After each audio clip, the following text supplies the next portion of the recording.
After watching what was potentially the dullest Monaco Grand Prix of the modern era earlier on this season, where apart from one move on the first lap between Mick and, well, Dick, there wasn't a single on-track overtake, I think something needs to be changed pretty sharpish, don't you? I mean, we normally see one or two dive bombs into the Nouvelle Chicane or Rascasse, but no, we got nothing. Well, apparently Vettel and Gasly had a play-up Beau Rivage after Vettel's pit stop, but we didn't get to see that, did we, Mr. TV Director? Of course, we have the new regulations coming next year, and hopefully that will mean closer racing, but my worry is that we're just always going to have a procession of cars at certain racetracks. So I've got a proposal. Get a load of this.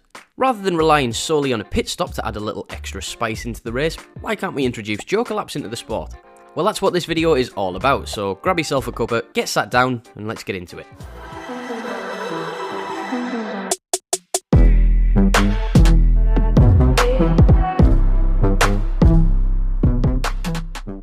For those of you who are wondering what the hell I'm going on about then, Jokerlaps, what are they?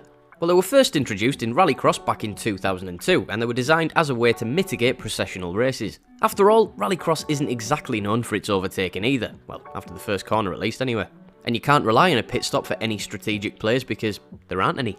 So the Joker was designed as a way to inject a little bit more life into the short sprint races to make it more of a spectator sport, and believe me, it worked.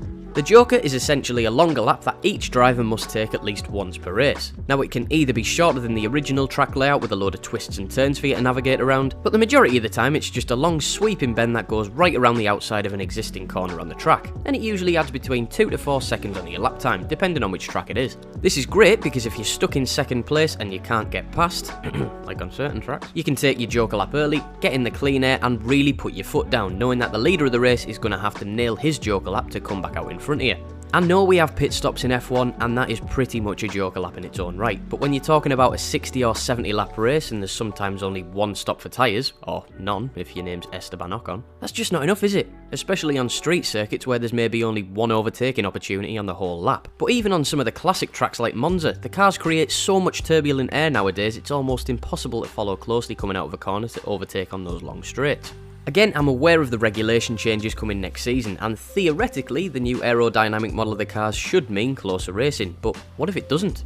Could we really use Joker laps? Well, racetracks, albeit not that often, can and have been modified in the past, and I'm not saying that every circuit that's currently on the F1 calendar would be able to make these changes, but take Silverstone for example. This track has evolved a great deal over the last 70 years, and because of its open plan design there's nothing really stopping us from making more changes in the future. There are plenty of places where we could adapt the track to give it two different layouts, but the first stumbling block would be all of the boring safety regulations that the new layout would have to conform to, you know, to keep the drivers safe. Runoff areas, barriers, and how the traffic would merge back onto the track would all have to be taken into consideration.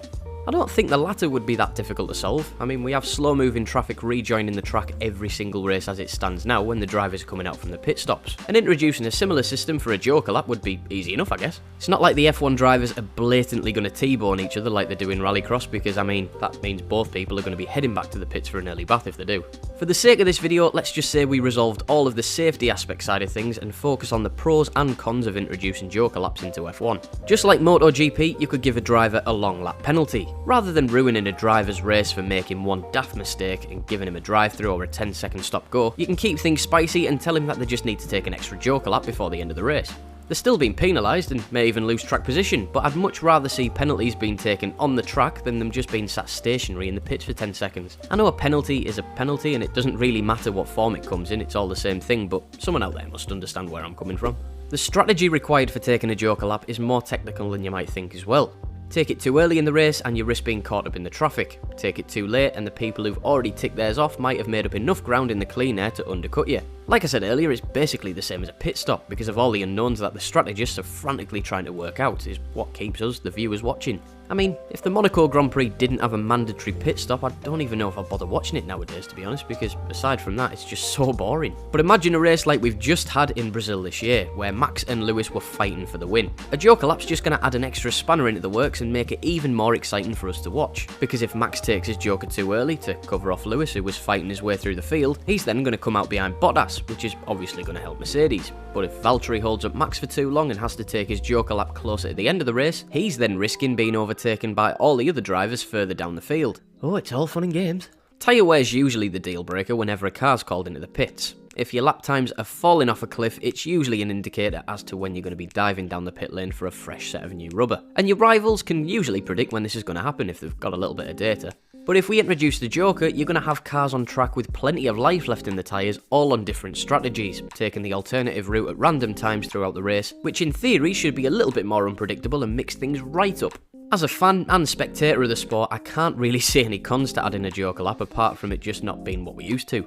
Anyone who says they didn't like the idea of DRS when it first came out have probably changed their mind now, because without it we just wouldn't see as much action, and I think it's going to be the same with any new addition that we bring to the sport. Hopefully the regulation changes we're going to see will do the trick and make F1 a lot more interesting to watch for the average Joe, because there are a lot of people who've fallen out of love with this sport since cars can't really follow each other anymore. But if all that fails and we just have a repeat of the last 6 seasons next year, I think Rallycross might have been holding the answer all along. Just takes a lad from Borough to point it out.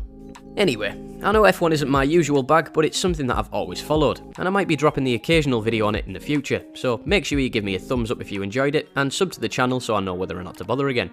That's it for now though, I'll see you in the next one. Bye!